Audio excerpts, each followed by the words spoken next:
হঠাৎ ইফতারির উদ্দেশ্যে হাওরে রওনা হয়ে গেলাম। অনেক দিন ধরেই ভাবছি হাওরে সবাই মিলে ইফতার করব, সেটার মজাই হবে আলাদা। তাই তো বন্ধুবান্ধব বারবাদার নিয়ে কিছু বান্দর মার্কা পোলাপানের সাথে নিয়ে রওনা হয়ে গেলাম হাওরের উদ্দেশ্যে। যেহেতু হাওড়ে ইফতার করতে যাবো তাই ভাবলাম বিরিয়ানি নেওয়া উচিত।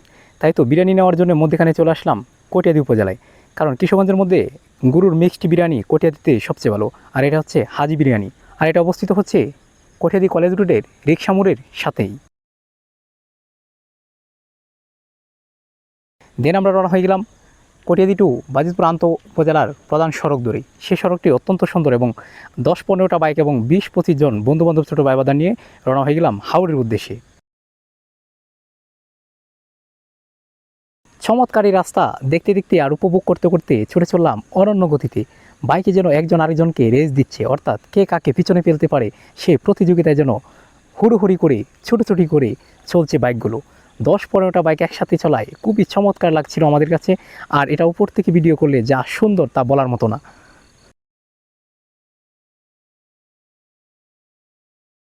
আমরা বাইকের সারি দিয়ে চলে যেতে থাকলাম ফাটুলি ফেরিঘাটের উদ্দেশ্যে। আর ফাটুলি ফেরিঘাটে যাওয়ার আগের যে রাস্তাটি, এটা আপনাকে একেবারে মুগ্ধ করবে। ড্রোন ক্যামেরার সাহায্যে আমরা বাইকের বহর নিয়ে উপর থেকে ভিডিও করলে একেবারেই চমৎকার, মন জুড়িয়ে যাওয়ার মতো অবস্থা। তাই তো আমরা অনেকক্ষণ যাবৎ বাইক রাইড করার পর খুবই আনন্দ ঘন পরিবেশে আমরা একেবারে পৌঁছে গেলাম বাজিতপুর ফাটুলি ফেরিঘাটে। দেন আমরা চলে আসলাম ফাটুলি ফেরিঘাটে। ফাটুলি ফেরিঘাটে এসেই সব বাইক নিয়ে আমরা ফেরিতে উঠে গেলাম। আধা ঘন্টার মতো অপেক্ষা করেই ফেরি চলতে শুরু করলো।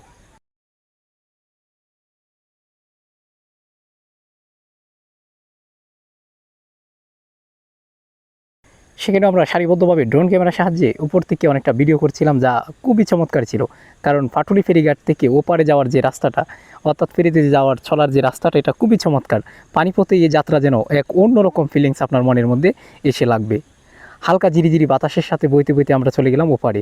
ওপারে যাওয়ার সাথে সাথে একেবারে আমরা অষ্টগ্রামের রুট ধরে দ্রুত গতিতে সবাই চলতে থাকলাম বাইক নিয়ে। অবশেষে বাইকের বহর নিয়ে আমরা পৌঁছে গেলাম নদীর কিনারে, অর্থাৎ অষ্টগ্রামের কাছাকাছি কোনো একটি রাস্তায়। সেখানে ইটকলার পাশেই খুব চমৎকার একটা জায়গা ছিল, একেবারে নদীর পাশে, ওই পাশে ইটকলা আর ওই পাশে হচ্ছে বাজিতপুর অষ্টগ্রাম। 6 মাস ব্যাপী যে রাস্তাটা আর কি, শুষ্ক মৌসুমে যে রাস্তাটা চলে আর সারা বছরই পানি থাকে, এরকম রাস্তার পাশে আমরা বসে গেলাম আমাদের ইফতার পার্টি নিয়ে। আমাদের মধ্যে অনেকেই ফল কাটা, ফল ধোয়া কিংবা গোছানো নিয়ে ব্যস্ত হয়ে পড়ে, আর অনেকেই ব্যস্ত হয়ে পড়ে সেগুলা বাড়াবাড়িতে। রেডি হয়ে যাওয়ার সাথে সাথে অনেকে সেলফি তোলায় ব্যস্ত, কেউ ভিডিও করা নিয়ে ব্যস্ত। আমরা অনেক ধরনের ফলাদি নিয়ে আসলাম এবং সেগুলা রেডি করে তারপর ইফতারের জন্য আমরা প্রস্তুত হলাম। ইফতারি করার পূর্ব মুহূর্তে একেবারে সূর্য গনিয়ে আসছিল, আর আকাশের পরিস্থিতি খুবই চমৎকারভাবে কিন্তু আস্তে আস্তে আস্তে আস্তে অন্ধকারাচ্ছন্ন হতে থাকলো। নদীর পাড়ে বসে এরকম ইফতার পার্টি আসলে একেবারে আপনার মন ছুঁয়ে যাওয়ার মতো অবস্থা। যদিও রোজার শেষের দিকে অবস্থা, যদি পারেন আপনারা এরকম অ্যারেঞ্জ করে যেতে পারেন অবশ্যই ভালো লাগবে। অবশেষে ইফতার করতে করতে একেবারে রাত গনিয়ে আসলো, আমরা শেষ ইফতার করে রওনা হয়ে গেলাম হাওড় থেকে।